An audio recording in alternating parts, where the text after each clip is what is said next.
Hey guys, இந்த வீடியோவில் நாம இந்த வாரத்தோட நிஃப்டி அண்ட் பேங்க் நிஃப்டியோட அனாலிசிஸ், அப்புறம் இந்த வாரத்தில் என்னென்ன முக்கியமான ஈவெண்ட்ஸ் இருக்குது, என்னென்ன முக்கியமான டேட்டாலாம் வரப்போகுது, இதெல்லாம் பற்றி டீட்டெயிலாக பார்ப்போம்.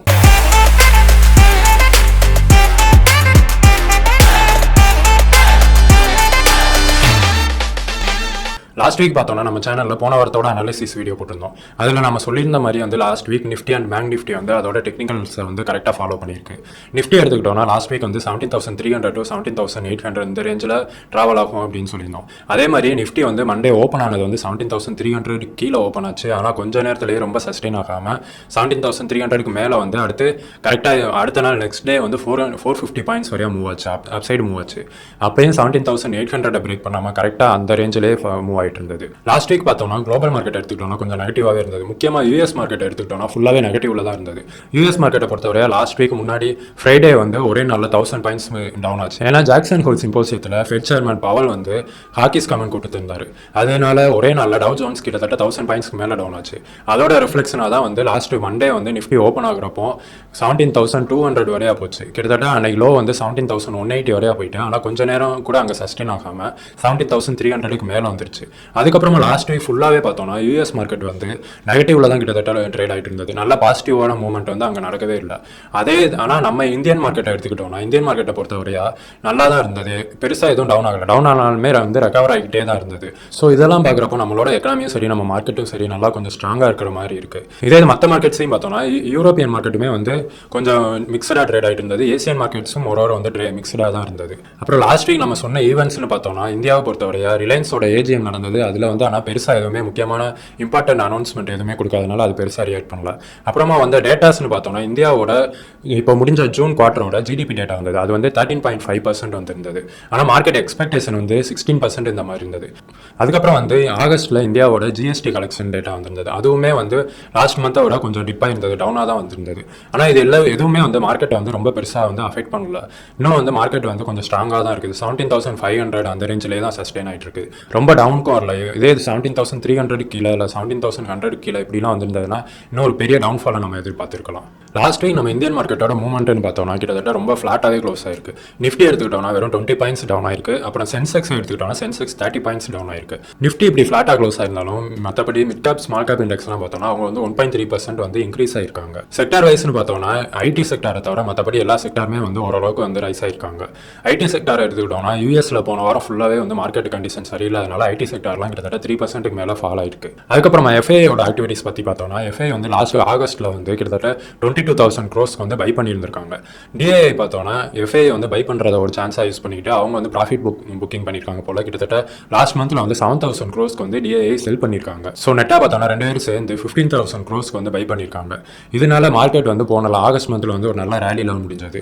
இப்போ லாஸ்ட் வீக் எடுத்துக்கிட்டோம்னா எஃப்ஐ வந்து அரௌண்ட் 1,300 crores வந்து பை பண்ணியிருக்காங்க. டிஐ வந்து 230 crores வந்து செல் பண்ணியிருக்காங்க இப்போ லாஸ்ட்டாக முடிஞ்ச வீக்கில். ஸோ இந்த செப்டம்பர் மந்த் வந்து எஃப்ஐ வந்து தொடர்ந்து வந்து பையிங்ல ஆகஸ்ட்ல பையிங்ல இருந்த மாதிரி பை பண்ணுவாங்களா இல்லை செல் பண்ணுறாங்களா அப்படின்றத இன்னும் பொறுத்திருந்து பார்க்கணும். தென் மார்க்கெட்டோட வாலட்டிலிட்டி எப்படி இருக்குன்னு பார்த்தோம்னா இந்தியா விக்ஸ் வந்து இப்போ 19.5ல இருக்குது. இது வந்து ஒரு 20க்கு மேலே போகுது. சப்போஸ் இந்த வீக்கில் வந்து ஏதாச்சும் ஒரு நியூஸ் வந்து மார்க்கெட் வாலட்டைலாக மாறுதுன்னா 20க்கு மேலே போகுதுன்னா இன்னும் மார்க்கெட் வந்து ரொம்ப வாலட்டைல் ஆக சான்ஸ் இருக்கு. அதுக்கப்புறம் மார்க்கெட்டுக்கு இருக்கிற ஒரே நல்ல விஷயம் பார்த்தோம்னா க்ரூட் ஆயில் வந்து லாஸ்ட் வீக் வந்து கம்மியாக இருக்கு. லாஸ்ட் வீக் ஸ்டார்டிங்கில் வந்து க்ரூட் ஆயில் வந்து திடீர்னு $100 மேலே போச்சு. ஆனால் அடுத்து அப்படியே கொஞ்சம் கொஞ்சமாக டவுன் ஆகி இப்போ வந்து க்ரூட் ஆயில் வந்து $93 அந்த ரேஞ்சில் வந்து சஸ்டெயின் ஆகிட்டு இருக்குது. இதுவே ஆல்ரெடி வந்து last week global market condition வந்து சரியில்லாமல் இருந்தப்போ க்ரூட் ஆயில் இன்னும் ஏறி இருந்ததுன்னா மார்க்கெட்ஸ் வந்து இன்னுமே ஃபாலோ ஆகிற சான்ஸ் இருந்திருக்கும். அடுத்து இந்த வாரத்தில் உள்ள முக்கியமான ஈவெண்ட்ஸ் என்னெல்லாம் இருக்குன்னு பார்க்கலாம். இந்தியாவை எடுத்துக்கிட்டோம்னா இப்போதைக்கு அஃபிஷியலாக வந்து இந்தியாவில் முக்கியமான ஈவெண்ட்ஸ்னு எதுவும் இல்லை. இதே இது குளோபலாக பார்த்தோம்னா முதல் யூஎஸ் எடுத்துக்கிட்டோம்னா யூஎஸ்ல வர டியூஸ்டே வந்து பிஎம்ஐ டேட்டா இருக்குது. அதுக்கப்புறமா தேர்ஸ்டே வந்து இனிஷியல் ஜாப்லெஸ் கிளைம்ஸ் டேட்டா இருக்குது. ஆல்ரெடி வந்து லாஸ்ட் வீக் வந்து யூஎஸோட அன்எம்ப்ளாய்மெண்ட் ரேட் வந்தது. அதில் வந்து கூடியிருந்தது, அன்எம்ப்ளாய்மெண்ட் ரேட் வந்து கூடியிருந்தது. ஸோ வந்து நிறைய பேருக்கு வந்து வேலை கம்மியாக இருக்குது அப்படின்ற டேட்டா வந்திருந்தது. ஸோ இதெல்லாம் வச்சு பார்க்குறப்போ ஃபெட் சேர்மன் பவலும் வந்து ஹாக்கிஸ் கமெண்ட்ஸ் கொடுத்துக்கிட்டே இருக்கிறதுனால அடுத்த யூஎஸ்ல வந்து கிட்டத்தட்ட 75 பேசிஸ் பாயிண்ட்ஸ் வந்து ரேட் ஹைக் இருக்கும்னு எதிர்பார்க்குறாங்க. அடுத்ததாக யூரோப்பில் பார்த்தோம்னா யூரோப்பில் வந்து வர தேர்ஸ்டே அன்னைக்கு அவங்களோட யூரோப் சென்ட்ரல் பேங்கோட இன்ட்ரெஸ்ட் ரேட் டிசிஷன் இருக்குது. யூரோப்பில் இப்போ எடுத்துக்கிட்டோம்னா அங்கே இன்ஃப்ளேஷன் வந்து ரெக்கார்ட் ஹையில் இருக்குது. நம்ம கண்ட்ரியில் கூட வந்து 8 year இன்ஃப்ளேஷன், அப்புறம் யூஎஸ்ல 40 years இன்ஃப்ளேஷன் இருக்குது. ஆனால் யூரோப்பில் இப்போ உள்ளதுலேயே இப்போ தான் இன்ஃப்ளேஷன் வந்து ரொம்ப ஹையாக இருக்குது. அதனால் அங்கே வந்து அக்ரெசிவாக வந்து இன்ட்ரெஸ்ட் ரேட் ஹை பண்ணுறதுக்கு சான்ஸ் இருக்குது. ஸோ அது வந்து குளோபல் மார்க்கெட்டை மேபி அஃபெக்ட் பண்ணலாம். இப்போ நிஃப்டி அண்ட் பேங்க் நிஃப்டியோட டெக்னிக்கல் அனாலிசிஸ் பற்றி பார்க்கலாம். நிஃப்டி வந்து கண்டினியூஸாக வந்து ஒரே சேனலில் தான் ட்ராவல் ஆகிட்டு இருக்குது. லாஸ்ட் வீக்னு எடுத்துக்கிட்டோம்னா லாஸ்ட் வீக் 17,300 to 17,800 அந்த ரேஞ்சில் ட்ரேட் ஆகும் அப்படின்னு சப்போர்ட் ரெசிஸ்டன்ஸ் வச்சு சொல்லியிருந்தோம். இப்போ இந்த வீக் பார்த்தோம்னா அதே மாதிரி அந்த 17,300 17,800 ஒரு நல்ல சப்போர்ட்டாக இருக்கும். அதுபோக லாஸ்ட் வீக் வந்து நிஃப்டி கிட்டத்தட்ட 17,150 அந்த ரேஞ்சுக்கு வந்துட்டு அதுக்கப்புறமா வந்து மேலே போச்சு. ஸோ இந்த வீக்கோட சப்போர்ட் ரெசிஸ்டன்ஸ் பார்த்தோம்னா ஃபர்ஸ்ட் சப்போர்ட் வந்து 17,300 அப்புறம் அதுக்கு கீழே வந்து 17,180 150 அந்த ரேஞ்சும் வந்து சப்போர்ட்டாக இருக்கும். இதுக்கு கீழே வந்து மார்க்கெட் போகுதுன்னா இன்னும் ஹெவியாக ஃபாலோ ஆகிறதுக்கு சான்ஸ் இருக்கும். அப்புறம் ரெசிஸ்டன்ஸ்னு பார்த்தோம்னா ரெசிஸ்டன்ஸ் வந்து கண்டினியூஸாக 17,800 வந்து ஒரு நல்ல ரெசிஸ்டன்ஸாக இருக்குது. கிட்டத்தட்ட ஒரு 2 வீக்ஸாகவே வந்து இந்த ரெசிஸ்டன்ஸ் 17,800க்கு வந்துட்டு மார்க்கெட் வந்து ரிவர்ஸ் ஆகுது. அதை தாண்டி வந்து அவ்வளோவா போகலை.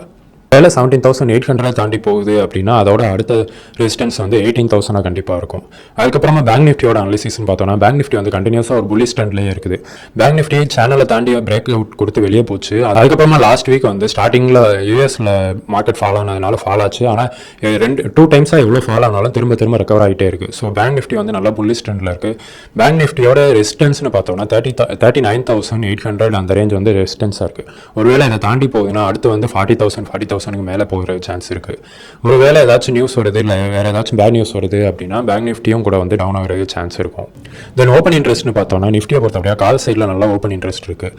கால் சைடு எடுத்துக்கிட்டோம்னா 17,600 17,700 17,800ன்னு கிட்டத்தட்ட 18,000 வரையாவே எல்லா ஸ்ட்ரைக் ப்ரைஸுமே நல்ல ஓப்பன் இன்ட்ரெஸ்ட் இருக்குது. அதே புட் சைடுன்னு பார்த்தோம்னா புட் சைடு வந்து சிக்னிஃபிகண்ட்டாக எங்கேயுமே ஓப்பன் இன்ட்ரெஸ்ட் இல்லை. 17,000 தான் வந்து அடுத்து பார்த்தோன்னா ஒரு நல்ல ஓப்பன் இன்ட்ரெஸ்ட் இருக்குது. அதுக்கப்புறமா பார்த்தோன்னா 16,500 தான் ஒரு நல்ல ஓப்பன் இன்ட்ரெஸ்ட் இருக்குது. தென் பேங்க் நிஃப்டியோட ஓப்பன் இன்ட்ரெஸ்ட்னு பார்த்தோன்னா பேங்க் நிஃப்டியில் 39,500 காலில் வந்து நல்ல ஓப்பன் இன்ட்ரெஸ்ட் இருக்குது. அதுக்கப்புறமா புட் சைடில் பார்த்தோன்னா எங்கேயுமே பெருசாக ஓப்பன் இன்ட்ரெஸ்ட் இல்லை. 38,000 கொஞ்சம் நல்ல ஓப்பன் இன்ட்ரெஸ்ட் இருக்குது. ஸோ பேங்க் நிஃப்டியுமே பார்த்தோன்னா கால் சைடில் கொஞ்சம் நல்ல ஓப்பன் இன்ட்ரெஸ்ட் இருக்குது. புட் சைடில் வந்து கொஞ்சம் வீக்காக தான் ஓப்பன் இன்ட்ரெஸ்ட் இருக்குது. ஓகே கைஸ், இந்த அனாலிசிஸ் உங்களுக்கு யூஸ்ஃபுல்லாக இருக்கும்னு நினைக்கிறேன். யூஸ்ஃபுல்லாக இருந்ததுன்னா இந்த வீடியோ லைக் பண்ணுங்கள், உங்கள் ஃப்ரெண்ட்ஸுக்கு ஷேர் பண்ணுங்கள். அப்புறம் இதே மாதிரி தொடர்ந்து மார்க்கெட்டோட அனாலிசிஸ், அப்புறம் ஸ்டாக்ஸோட அனாலிசிஸ், அப்புறம் ஷேர் மார்க்கெட், கிரிப்டோ கரன்சி இதெல்லாம் பற்றின இன்ட்ரெஸ்டிங்கான கண்டென்ட்ஸ் உங்களுக்கு வேணும்னா அந்த சேனலை மறக்காமல் சப்ஸ்கிரைப் பண்ணுங்கள். தேங்க்யூ.